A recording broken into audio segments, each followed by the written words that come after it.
Hello. I believe it was Pablo Picasso who said that good artists borrow, great artists steal. It was intended as a witticism, I think, but as with all witticisms, there is an element of truth in it.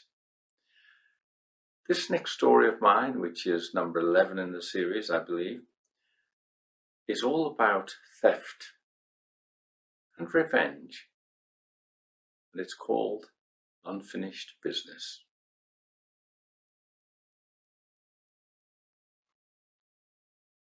It was bad news for Brian. The results of his tests showed that his heart had failed. The pains he had been suffering in his upper back, penetrating through the centre of his chest, had been thought to be angina pectoris. He would need heart medication, balloon angioplasty to open his coronary arteries, possibly a bypass eventually. But the tests had revealed something else, something quite unexpected in the left ventricle and the pericardium. The heart itself was irreversibly damaged. It was a congenital defect, it seems, and he had only a matter of months, or even weeks, to live. "Can anything be done?" he asked the consultant. "I'm afraid not," said the doctor heavily. "The heart itself has become too weakened. It's an exceedingly rare problem, known as Coleman-Sachs syndrome. There are probably only a half-dozen cases discovered in the world each year." "What about a heart transplant? Could that be an option?" asked Brian. The doctor removed his glasses. It was never easy or pleasant denying a drowning man a hand from the bank. It made one feel mean not to throw him a branch to cling to even. But he had none to give. "The difficulty is with Coleman-Sachs," he said, "is that the entire circulatory system presents as weakened, possibly as a result of childhood illness. Or it may be congenital. It's a controversial area of relatively new study. The upshot of this is that a heart, or even the whole caboodle, a heart and lung transplant, is just not possible.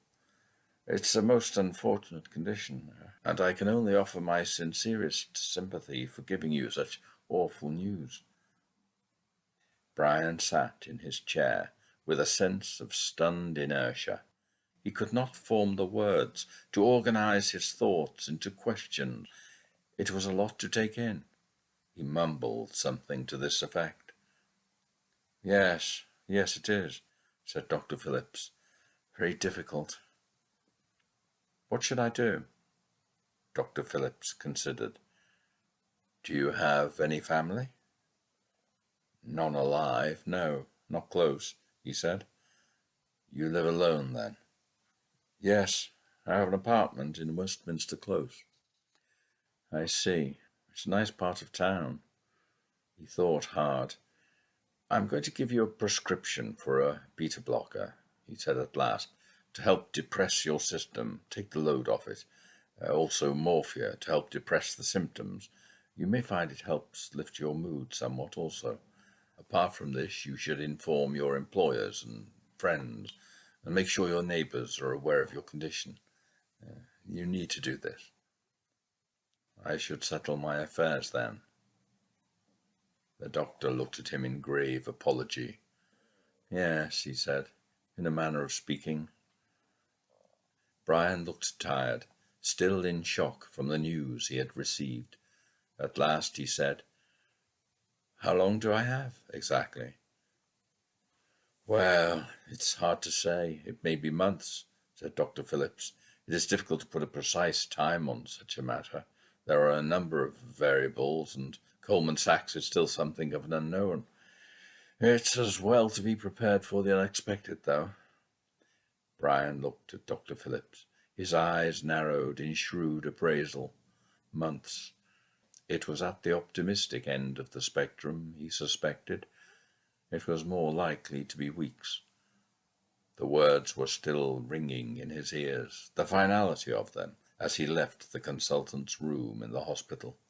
He could hear them in his mind, replay them repeatedly to himself at will, live in the moment again. "We all die. It isn't unusual, But we suspend the belief, the realness of that certainty. We do not know of anyone who has lived forever. Everyone who has lived has died or is moving inexorably in that direction as far as we are aware. It should have a small effect on us because the consequence of it is so obvious in its abundance. And yet we fear it because we have spent our lives in denial of this condition. We know what is behind the closed wardrobe door at night as children, but we learn to deny it. All our lives the door remains closed. But one day we must open it. We must look under the bed too. There are robbers there. We can no longer pretend there are no such things as monsters. It was upon such reflections, hard and glittering in the prospect of sunlight in the streets, that Brian now dwelt. He dwelt upon the reality of what must be, the future that was no longer a vague pretence.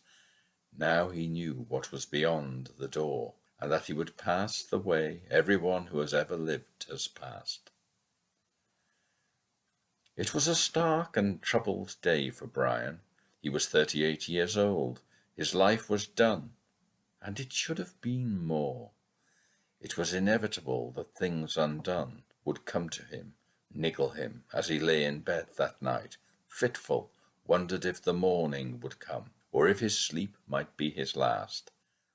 He had his drugs. They slowed his heart so that he could hear its measured beat, ticking out his finite moments. In the early hours a calmness came over him. He reviewed his life. It seemed meagre. The things he had wished to do had not been done. Perhaps if he had another 30 or 40 years, or even just 10, he would have done them, or done some of them. But that time was now past. The things that he, Brian Johnson, was destined to achieve in life were now complete. It was as though he was writing a letter, but had now finished it, folded it and placed it into an envelope, sealed it and thumped a stamp with the heel of his fist into the corner of the letter. This was the sum, the reckoning of his life. It disappointed him, and he realized something else. It could have been different. As the night gradually turned to dawn, and the birds sang, careless of their freedom, Brian thought of the great injustice of his life.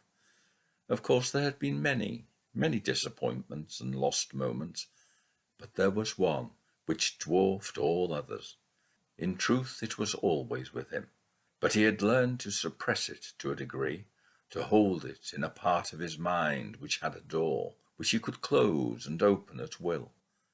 He opened it now with a familiar ache in his leaden heart. Just a few years ago, he had been thwarted by a man who had stolen his career from under his nose. It was an act which had ruined him, something whose fulfillment would have changed his life. He had been just 29 at the time, working for the world-famous Richard Satterthwaite Architectural Partnership. They had decided to bid for the contract to build the famous Beijing Enterprise Centre. It was to be the vastest building in the world, one which was to express the confidence and future of China and its place in the world. Every architect in the world knew about it. All the best and the brightest, the most innovative in the world of architectural design, were vying to play some part in it. The great architectural companies were in fierce competition to gain the main headline contract. It needed to be modern, and it needed to strike awe into the world, as the Empire State's Building had once done at the dawn of American economic and cultural dominance. Now it was China's time. The Richard Satterthwaite team had been holding internal meetings to brainstorm their thoughts on various aspects of the bid. There had been meetings with Sir Richard Satterthwaite himself, as the great man oversaw what he intended to be his opus magnum. He was now in his early 50s, tall, grey, opulent with success, wealthy, revered. Yet there was a youthful glint in his eye still at the prestige the acquisition of this tender would bring to an already exemplary career. It had inspired Brian, too. He was a young, inexperienced architect, lucky to obtain a junior position in the Richard Satterthwaite partnership, and he had hopes to tread a path like that of his hero, Richard Satterthwaite.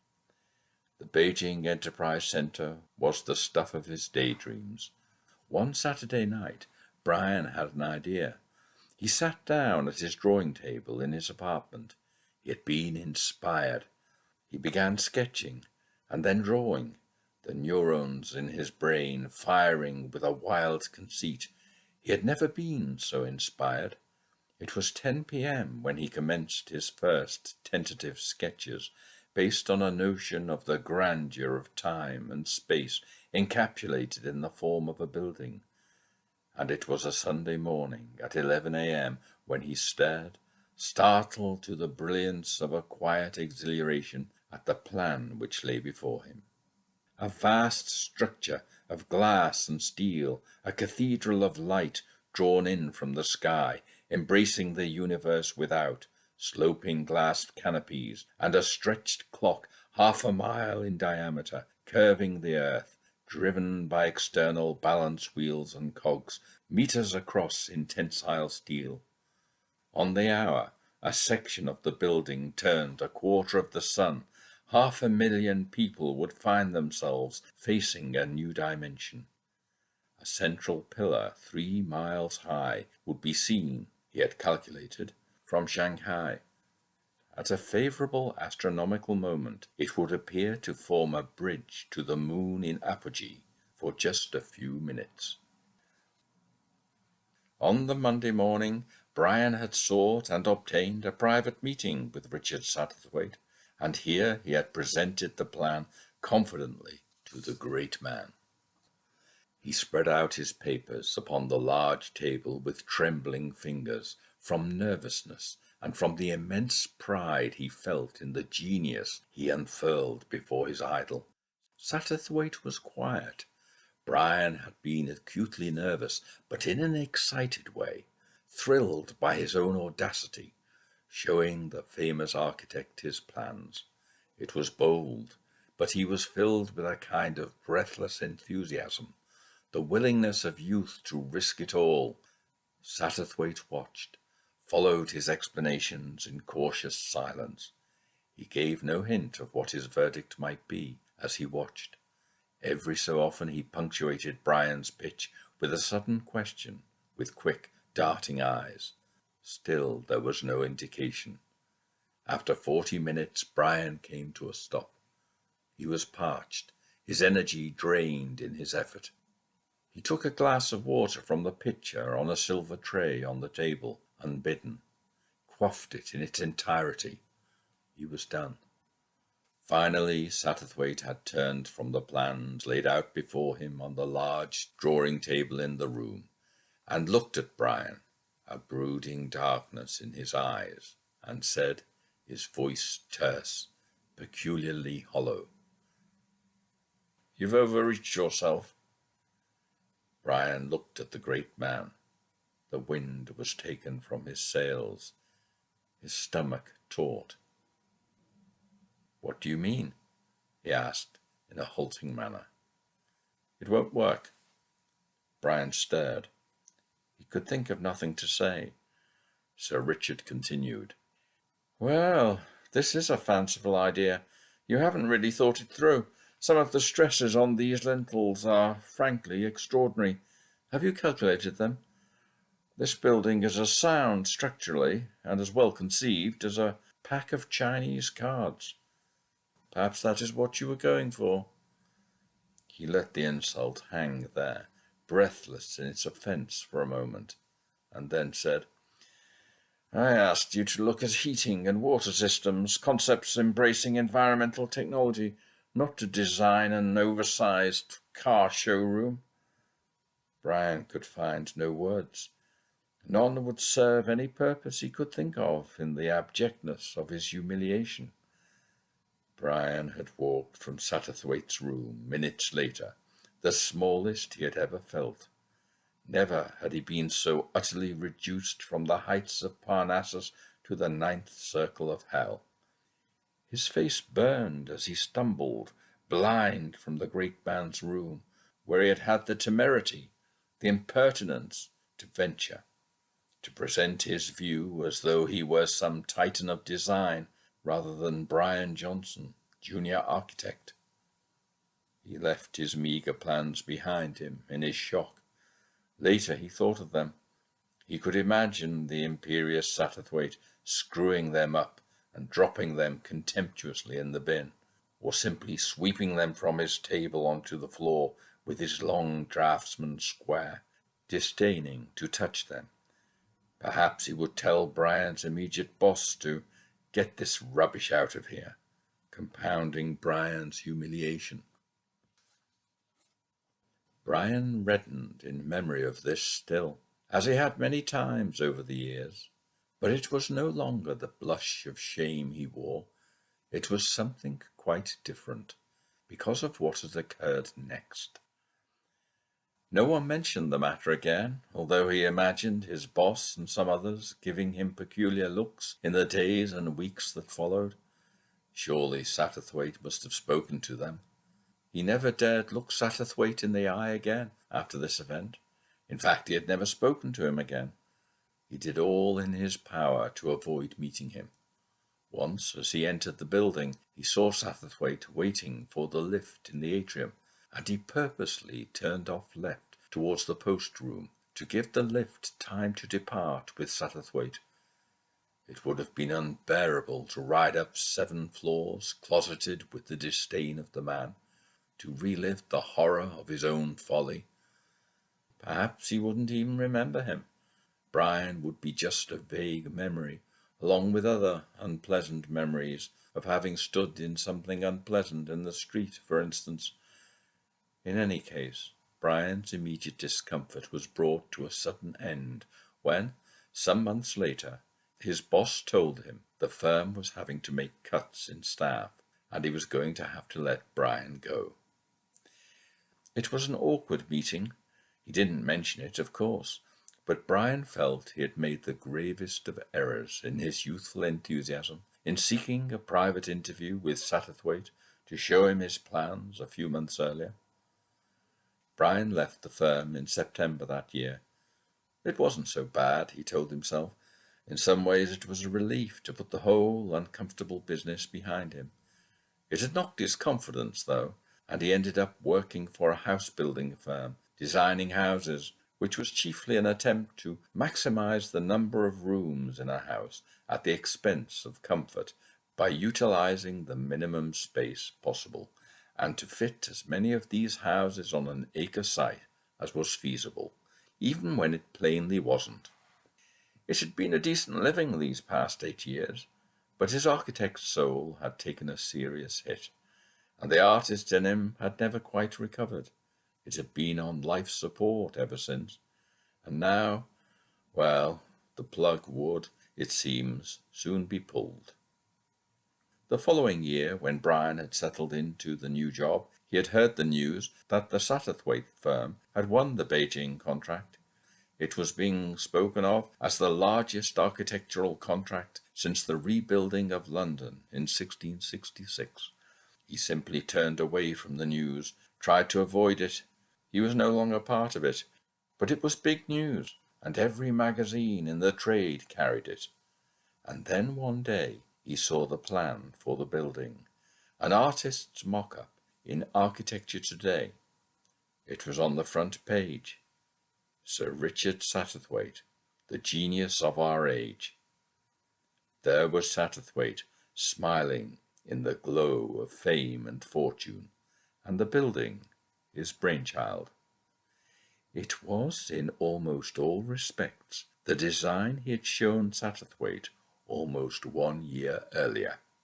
Even the half-mile wide clock, stretched impossibly across the curving earth, was preserved. Brian was stunned. He felt sick to his stomach. His mind ran over the scene with Satterthwaite in his office that morning the year before, when he had been belittled and humiliated. He heard again the words Satterthwaite had used, his withering contempt for his schoolboy efforts. "It won't work," he had told him. "You've overreached yourself." And all the time, Satterthwaite had, in fact, been motivated by the meanest, the most unworthy of human emotions, jealousy. His hollow voice, his quietness in listening to Brian, had not been contempt. There had been envy, a rage that his star had been eclipsed by a greater talent and a lesser man. It was a humiliation to his self-belief. He had seen that Brian had produced the piece of genius that was beyond him, and far from screwing up the plans and binning them, or sweeping them from his desk in disgust, he had carefully preserved them, took them home and studied them, and he had made the most unnecessary and superfluous of changes to the plans and called them his own. But they were not Satterthwaite's plans. They were Brian's, in concept and detail. Brian was vindicated, and yet he could draw no satisfaction from it. His pockets had been picked. He had been unceremoniously rewarded by dismissal, unemployment. He had left the firm in moderate disgrace. Since that time, now some years ago, the building in Beijing had been built. Leaders of the world, the great and good of the world, had attended its opening, and they had stood in awe of the mighty structure and of the genius of Sir Richard Satterthwaite, which had given birth to it. He had modestly and smilingly acknowledged all. "It can be seen from Tokyo," they said. Satterthwaite modestly waved this aside. "That's something of an exaggeration," he said, laughing. "But you might be mistaken for thinking it reached the moon when it is at apogee." People laughed at that, ingratiatingly. Who would not do so for a man of such vision? The architectural world revered his genius. Who would have thought of a clock half a mile wide but Satterthwaite, they asked. He was a man whose imagination knew no bounds, they said. He proposed what no one else dared even imagine. What a mind! He was elevated to the House of Lords soon afterwards. Dinner with the King followed, lunch at the White House, a lecture tour. Many gowns and medals of countries and institutions adorned his collection. He dismissed these as mere trinkets with such graceful modesty. "What nonsense!" he disclaimed. His face was on the new £20 note. It was on the cover of Time magazine also. Richard Satterthwaite, genius or madman, it gushed. Brian Johnson was seeing how many houses he could cram into a small, disused brownfield site at the time, and then seeing if he could add another by some menial, miserly ingenuity. By shortening all the gardens by a further 2 meters, he found it could be done, although the proverbial dead cat would have to be a small kitten if one were inclined to attempt to swing it in the rear garden. Brian thought of such things as he lay awake. This had been his inheritance, his fortune in the world for the past few years. He was the anonymous designer of the world's greatest building. His thunder was stolen by a lesser man whose greatness was assured. The dreams of tomorrow had been stolen by this, and now those of today were rudely to be swept from the table too. All night long Brian's thoughts were on the brevity of life, its inherent unfairness, and how the worst of people sometimes thrive at the expense of better ones, how greatness, even success, is sometimes merely a form of theft. It was a long night, an anxious one which had coalesced to a single focus. By the morning, Brian Johnson was sure of 2 things. 1, that he was going to die soon, and 2, that he had unfinished business with Lord Richard Satterthwaite. A man had ruined his life, triumphed at his expense, and he was going to take his revenge. What had he left to lose? There was nothing could be taken from him now. He had immunity from the world of rules laid down by plodding bureaucrats, by unyielding authority. It gave him a strange sense of freedom and a sense of purpose to make a new plan, a perfect antidote to all he had endured. He was going to kill Richard Satterthwaite and then take his own life. He would take control of his own fate and that of the man who had destroyed his life. Brian Johnson went to a pub in Tower Hamlets that evening, the King's Ransom. He had heard whispers about it here and there. Once he had heard that anything could be acquired there for the right money and from the right person. He arrived there at 9:30 and looked about. It looked rough, but somehow it was hard to believe that any of these people would have what he needed. They looked ordinary. He was conspicuous there, seemed out of place, too neat in a shabby sort of way, his nails too clean, and his shoes made of leather too soft, though the heels were worn.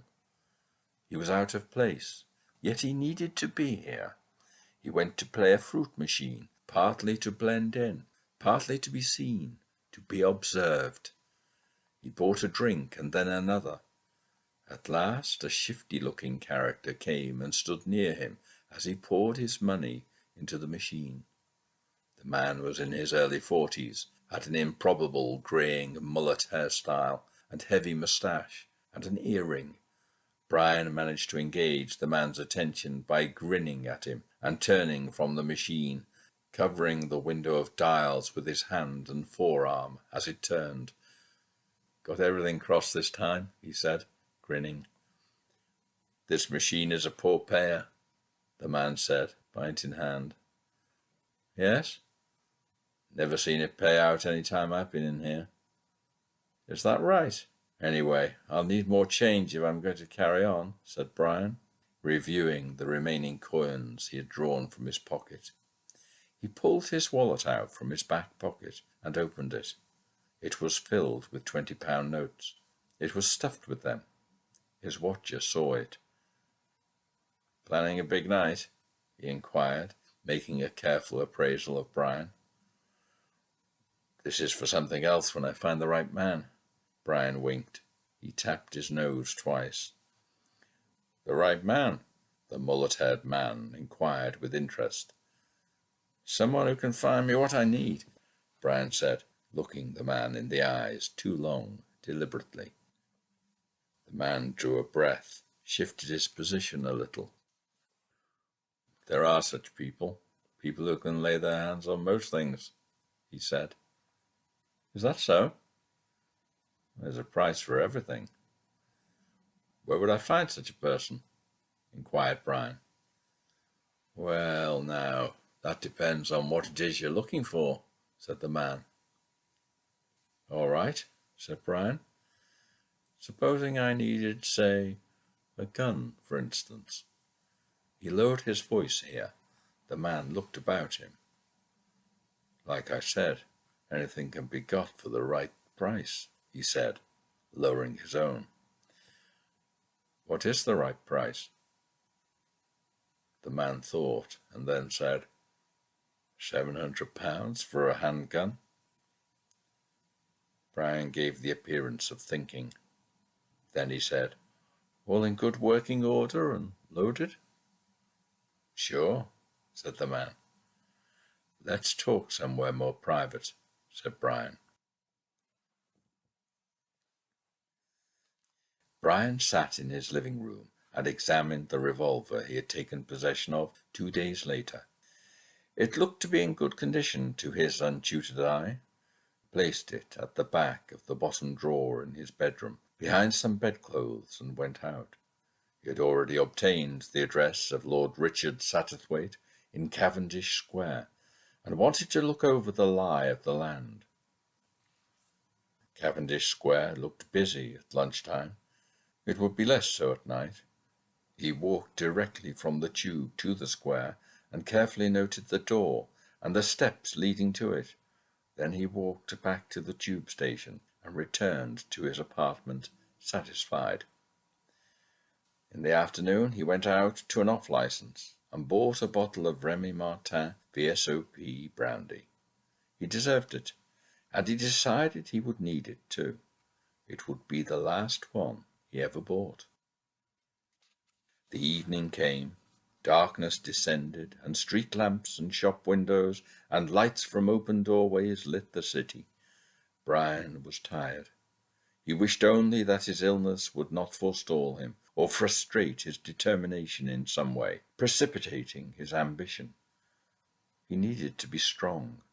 He slept for an hour, and when he awoke, he rubbed his face and ran his fingers through his hair. He pulled on his overcoat. He didn't need a coat, but it would be the easiest way to carry the revolver. He left the flat at just after 8:50 p.m. It was a long walk to the underground station. He shivered, though it was not from the cold evening, but from the greatness of the enterprise which lay before him. It was dry, the pavements echoed to his solitary feet. The sound of the evening traffic mingled with the sounds of his leather shoes on the pavements, and in some strange way fused with the shadows and figures which passed in the evening lights, or were laid out before him on the long floor, becoming a single entity. The tiles echoed, and the sounds of voices grew in the station, stale with the smell of diesel and the cold breath of strangers. He passed through the turnstiles and found the platform to Victoria. He didn't see those who waited there, or only in the vaguest of ways. His purpose overwhelmed the distinctness of his surroundings, leaving only impressions moving somewhere beyond him. He had no consciousness of boarding a train, though he knew he must reasonably have done so, because he sat on the train alone in a double seat. There were few people in the carriage, and they registered only as a genre, as passengers, not as individuals or people. His hand was in his coat pocket, reassured by the warm familiarity of the heavy lump of metal which awaited his solitary lethal purpose. His hand remained in his pocket as he emerged from the train, as he wended his way through the station and to the underground, to another train, faces blank as his about their business, and again the hurried streets of sound and light and faces, quick, indeterminate, anonymous upon their way. The time he had taken did not register with him. A certain consternation of mind, as if a weird dream had made a nonsense of time, of the order of things, of all existence, had subsumed him. At last he stood before a gleaming, heavy black door, its paint even, sanded and coated layer upon careful layer, fastidious to the highest gloss. The light of the street lamps shone reflected in it, their fidelity assured by the perfect flat surface. Brian glanced at his watch. It was 10 o'clock. He rang the bell twice. There was no sound from within, no sudden light to indicate an unseen stirring behind the black door. Only the sound of traffic haunted the doorstep. A consciousness of occasional movement, peripheral, loitered in the street. Brian was cold, though the night was only cool. His life was pent upon the moment which now loomed. His hand was on the revolver, a heavy reassurance to a certain fear and faintness of resolve. At last there came a sound at the door, a latch, perhaps a chain, some bespoke fitment which was specified by its architect, a man of taste, a man whose business it was to know such fine things and employ them in his own dwelling.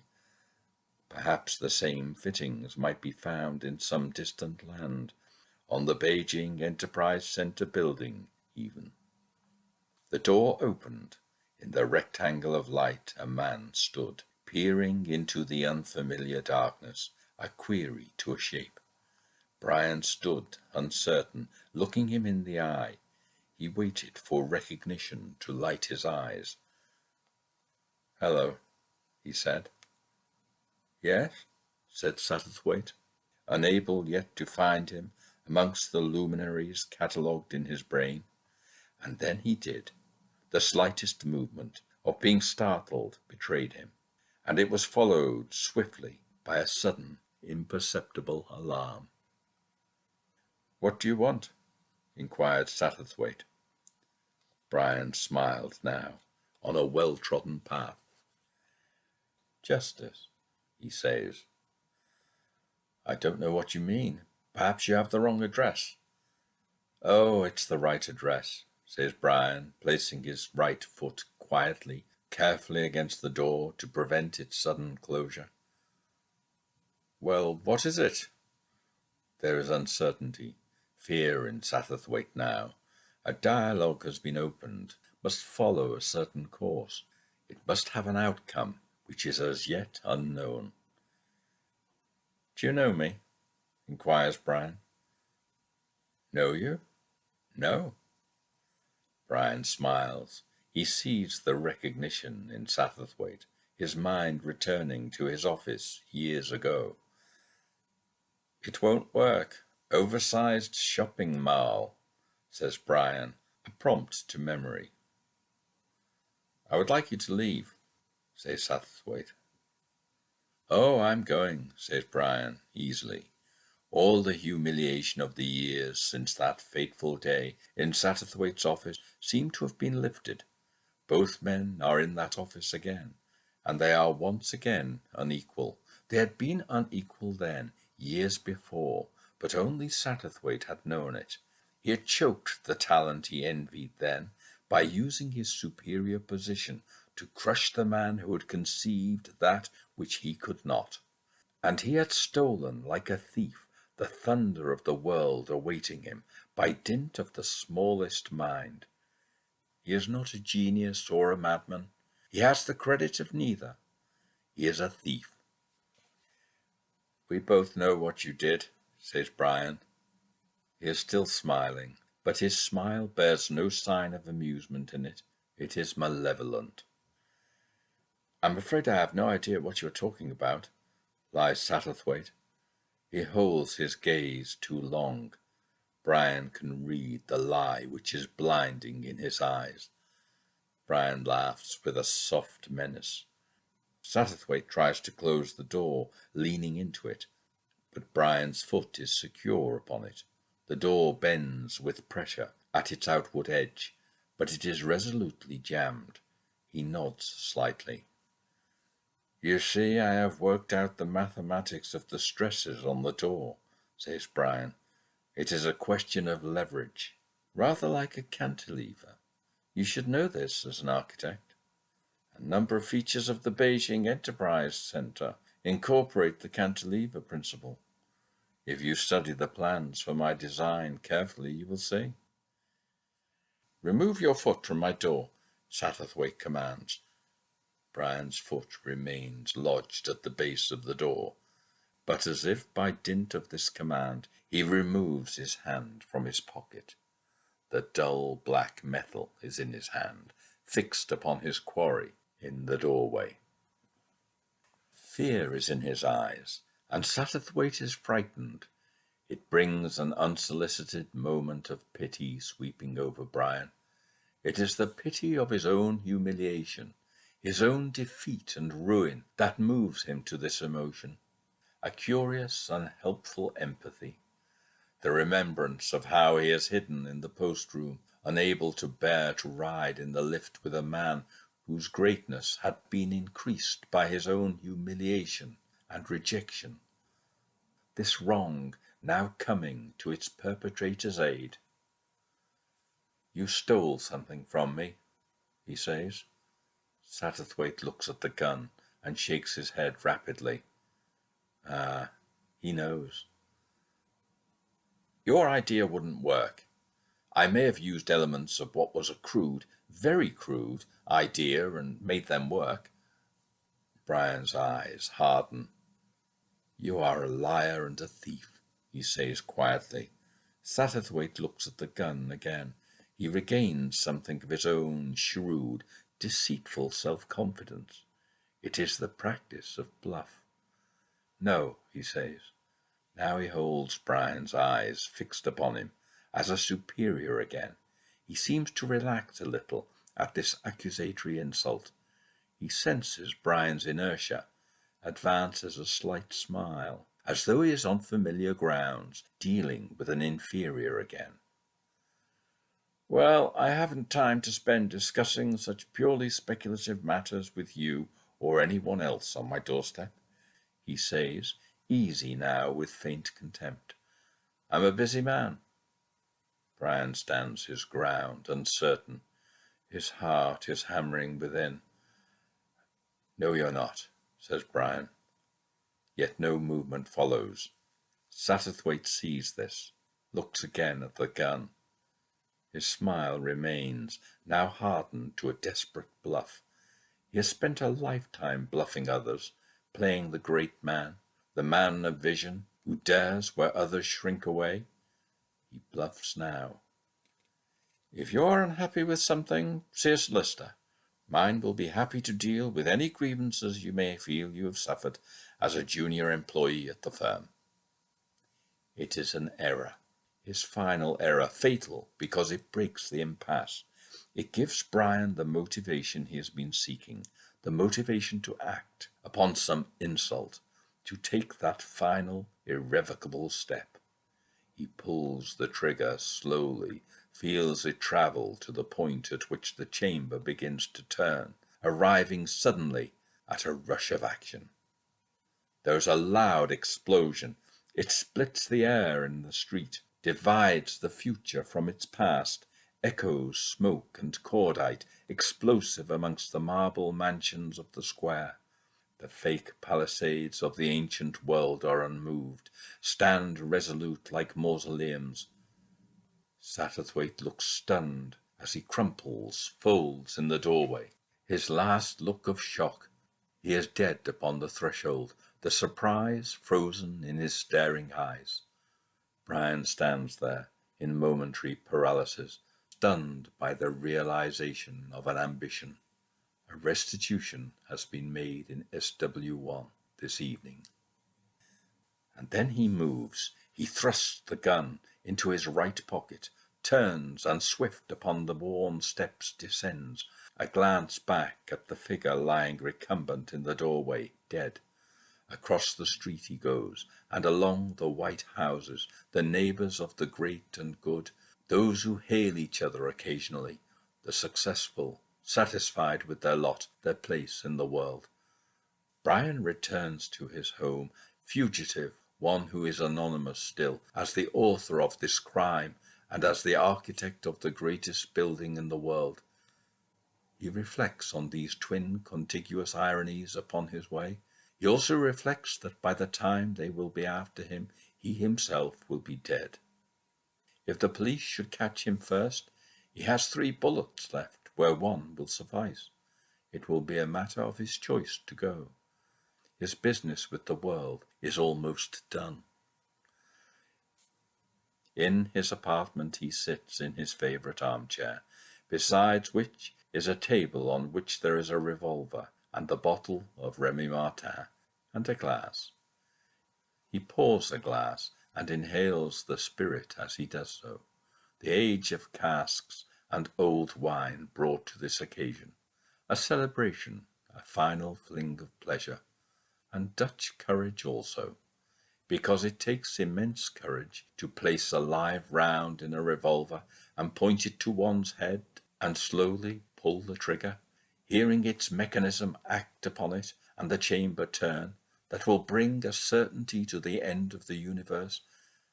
He sips his glass and pours another, drinks this one more quickly to the final dregs of the glass, will permit the luxury of no further self-indulgence, of thinking of his life gone by. He needs a steady hand. He releases the safety on the revolver, a sharp click, and raises it to his head, feels the cold unyielding steel of the nozzle against his temple, his finger secure upon the trigger. The phone ringing startles him, breaks his fine calibrated decision to the hair of a momentary hesitation. He has no need to answer the phone, and yet it interrupts the moment, stalls his enterprise. He waits, but the phone does not stop ringing. he is in limbo. He will ignore it. It can have no meaning in another second, perhaps a few. And yet he is caught between two worlds, stalled, incapable of action. The future and the past are on a knife edge. Still the phone rings. He focuses upon the hardness of the gun's barrel end pressed against his head, and closes his eyes with fierce determination. And then, with all the energy he can muster, he exerts his final conscious moments, defiant upon the trigger. There is an explosion, a thump in the side of the head, an implosion of the world, the universe collapsing within in sudden obligation. Brian's hand falls to his side. The gun drops, a sharp rap upon the floor, its business done. There is the smell of powder burnt upon the air, and smoke drifts above the chair in which Brian Johnson lies dead. Still the phone rings, reasserts itself above the echo of the gun, supplants the violence with insistent urgency. Then the answer phone breaks the ringing, becomes the stillness of the room, and Brian's voice, a ghost now, speaks from the machine. Hello? I'm sorry I'm not available to take your call at the moment. If you leave your number, I'll return your call. There is a whir, a fumbled disturbance on the line. This is Dr. Phillips here. I have an urgent message for Brian Johnson. I owe you my profoundest apologies, Mr. Johnson. There has been a dreadful mistake.